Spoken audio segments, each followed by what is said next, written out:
Tell us about Wingman Communications. What are your offerings? It's such a broad thing. Yeah? So Wingman Communications really is a brand and communications agency. We have a Pan-African footprint. What makes us excited is that we are focused on amplifying the African voice or the African experience. So what we found with agencies, a lot of times we replicate or we look towards the kind of like the West model of positioning products, but Africa has its own feel. African people has its own spirit, and we kind of like we march the beat of our own drum.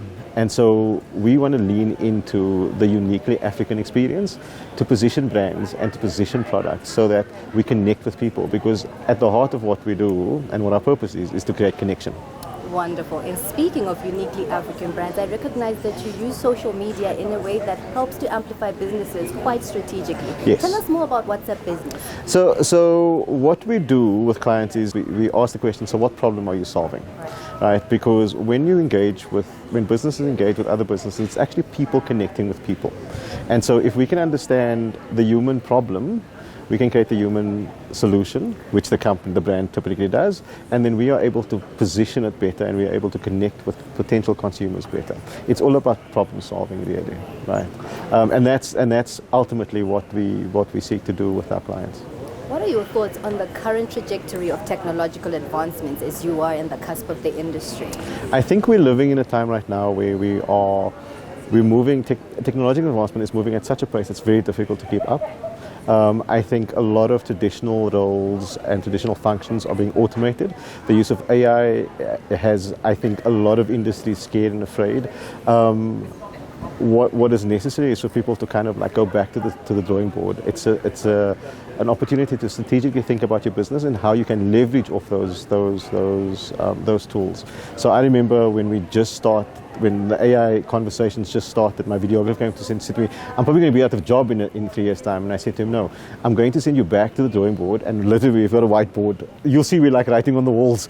So we wrote, and I said to him, find a way of how you leverage AI without being replaced by AI. Smart. Right? That's So good advice. it's still a tool, Yes. and a tool still needs an operator. There it is. Right? And so it takes you as the operator to start upgrading your skill set, uplifting yourself, empowering yourself with new skills and technology so you can actually leverage the technological advancements that's at your disposal. Yeah, so I'm a recipient of the Corteva Supply Development Program.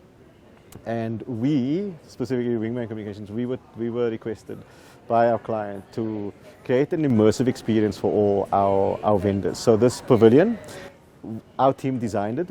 We came up with a concept. We fitted it out. We helped our suppliers with their branding and their marketing material. And what we really wanted was for you, if you come into the booth, to almost walk into somebody's company profile, to get a feeling of what their business is about. And we worked with them. And what's been amazing is that a lot of these businesses are not necessarily in the same place, but this was an opportunity for us to connect. And the entrepreneurial journey is a very lonely one, right? And often you don't have the emotional support that you need, or just somebody to like bounce ideas off because you're so focused on keeping your business afloat. And conferences like this gives you an opportunity to make that journey a lot less lonely. I think entrepreneurs are also a lot more agile in connecting and doing business with each other. Over the last, I think, 18 hours, I have found that people have said, no, come, you can join my internship program, or let's collaborate on this, or no, you're doing my event on the 18th. It's a lot more, there's no long, let's go back to doing, send us a proposal. I think people are all attending with the objective of connecting and building relationships, and also assisting and building up entrepreneurs. Because I think in the context of South Africa and where we are right now, entrepreneurship is the key to economic growth. Most companies are scaling down. The only kind of organizations that scale up are entrepreneurs. And I think the economic success of South Africa hinges heavily on entrepreneurs. That is undeniably true, sir. So with that in mind, Yeah. what piece of advice would you have for a young entrepreneur who may not yet have the exposure to these wonderful initiatives and just is nervous in their young, early first few years of business? Show up and focus. That's it. Show up and focus. I think the one thing that most people, a friend of mine gave me when I started my entrepreneurial journey after I stopped a career in corporate, he said, make sure that you stick to the same routine. Wake up, Get dressed, sit at a desk. Even if you have nothing to do, sit at a desk. Have a work day, even though there's no one watching over you. And I think we've been very lucky. I mean, our business is 10 years old now, and a big part of it has to do with the fact that we show up every day. Absolutely. So it's quite clear that discipline is a critical Absolutely. part of becoming an entrepreneur. And you may not be the most linguistically skilled business entrepreneur, but that's where Wingman Communications comes in to help you articulate your initiatives, endeavors online. Thank you so much for watching.